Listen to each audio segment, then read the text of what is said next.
A impaciência na espera do cumprimento da promessa divina que Deus fez a Abraão, que então já idoso, e Sara, sua esposa, que além de idosa era também estéril, a promessa que eles conceberiam um filho mesmo diante as circunstâncias humanamente impossíveis, levou-os a utilizarem do expediente legal e cultural de sua época.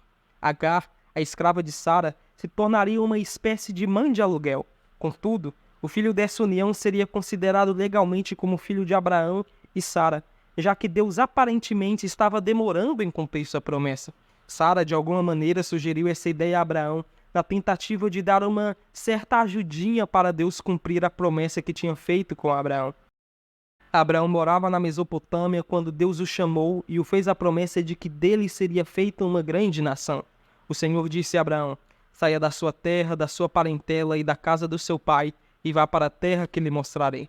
Farei de você uma grande nação, e o abençoarei e engrandecerei o seu nome. Seja uma bênção. Abençoarei aqueles que o abençoarem, e amaldiçoarei aquele que o amaldiçoar. Em você serão benditas todas as famílias da terra.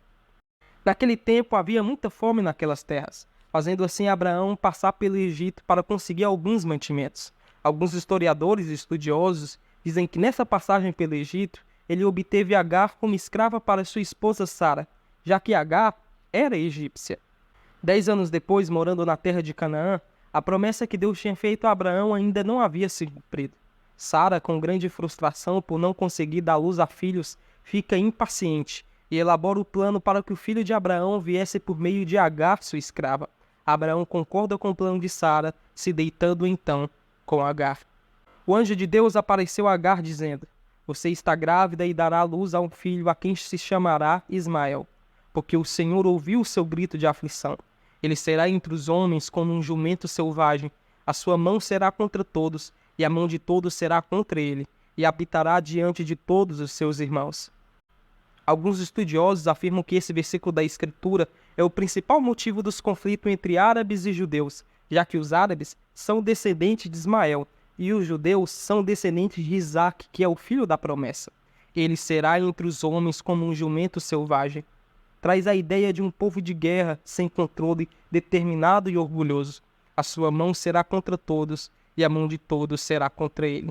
As mãos traz a ideia de poder, execução, força e conflito.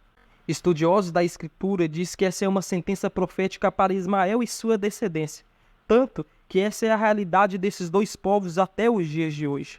O anjo de Deus também disse que a descendência de Ismael seria muito numerosa. Quando Ismael nasceu, Abraão tinha 86 anos de idade. Ismael morou com Abraão, Sara e sua mãe Agar, a escrava, durante muitos anos. Quando Ismael tinha 14 anos de idade, se cumpriu então a promessa que Deus tinha feito a Abraão, que dele seria abençoado todos os povos da terra e a sua descendência viria uma grande nação. Nasceu então Isaque, o pai do povo hebreu. Quando Isaque nasceu, Abraão já estava com 100 anos de idade. Quando Abraão morreu, aos seus 175 anos, foi sepultado juntamente por Isaque e o seu irmão Ismael. Ismael morou no deserto de Parã, na Arábia. Ele se tornou um grande flecheiro e casou-se com uma mulher egípcia. A descendência de Ismael habitou nas imediações do Egito, desde Ávila até Sur, no caminho para a Síria. A partir daí, então, começa uma história de conflitos e guerras entre dois povos históricos. Os árabes atacaram Judá durante o reinado de Jeorão, que foi o 9º rei de Israel. Nos dias do reinado do rei Uzias, os árabes atacou novamente, mas foram derrotados. Os árabes também se levantaram contra Judá durante o retorno do cativeiro babilônico, durante os dias do profeta Neemias. Esses registros históricos tendem a confirmar a postura de hostilidade entre os descendentes de Ismael e seus irmãos, e habitará diante da face de todos os seus irmãos.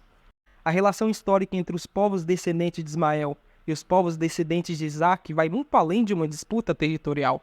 A relação atual entre árabes e judeus é de rivalidade e disputa, não só no plano físico, mas também, sobretudo, no plano religioso, com a seção islâmica liderada por Maomé a partir do século VII d.C. e a rejeição dos judeus de Medina ao pretenso ministério profético de Maomé, a sentença de inimizade entre muçulmanos e judeus foi proclamada. Os judeus, com o tempo, passaram a ser cidadãos de segunda classe nos países islâmicos, sujeitos a tributos e impostos para permanecerem em seus territórios. Após as duas guerras mundiais, houve uma atenção aos povos árabes. Os olhos do Ocidente se voltaram para o Oriente Médio, em especial para o ouro negro, o petróleo, que começou a jorrar das terras dos sheiks árabes. Também nessa época, com a presença de ocidentais, especialmente ingleses e franceses, os árabes começaram a deixar de serem predominantemente nômades beduínos e passaram a construir novas cidades, grandes e modernas, com os dividendos do lucro do petróleo. O conflito entre árabes e judeus intensifica-se com as ondas de imigração organizada de judeus para a terra de Israel, a ascensão do ideal sionista e a vitória dos aliados na Primeira Guerra Mundial. No século XIX, em 1850 em diante, judeus perseguidos nos territórios nos quais estavam refugiados começaram a voltar para a terra de Israel, juntando-se aos judeus que lá estavam, dando surgimento a novas cidades. Com o ideal sionista moderno liderado por Theodor Herzl, foi convocado o primeiro Congresso Sionista na Basileia, Suíça, em 29 de agosto de 1897.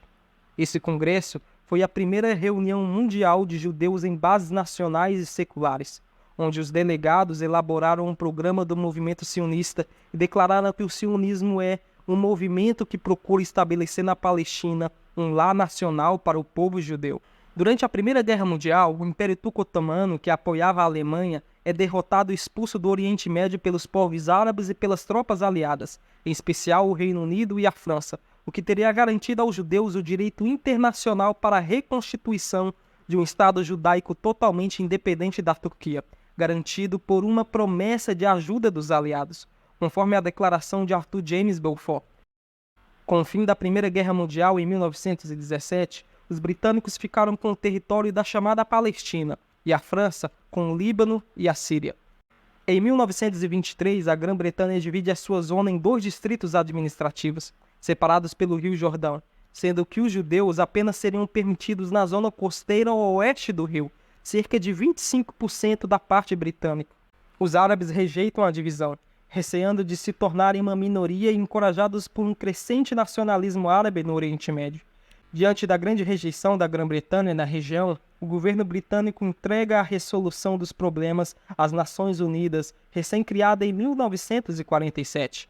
A Assembleia Geral das Nações Unidas determina a partilha da parte ocidental da Palestina, os 25% em disputa, entre um Estado judeu e o outro Estado árabe, com base na concentração das populações através da Resolução 181, o que prontamente foi aceito pelo governo judaico provisório, apesar da grande diminuição na área prometida no fim da Primeira Guerra Mundial aos habitantes sobreviventes do Holocausto.